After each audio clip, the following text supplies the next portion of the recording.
afternoon, everybody. I'd just like to welcome you to Zulu this afternoon. The idea of this afternoon show is to hopefully educate you guys a little bit about snakes, their movements, different types of snakes that we have in South Africa, and also more importantly their importance in the ecosystem. Guys, in South Africa we are very fortunate, or unfortunate, depends on how you want to look at it, to have 151 species of snake. Now, from these 151, only 16 of them are considered to be medically important. That means that if the snake bites you, you require urgent hospitalization.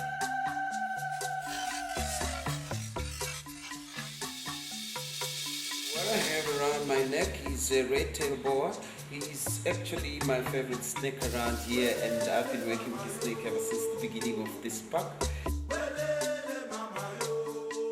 In South Africa we have 338 species of lizards. We have 27 tortoises, 1 crocodile species. It's mainly the Nile crocodile which you find from the Cape to Cairo.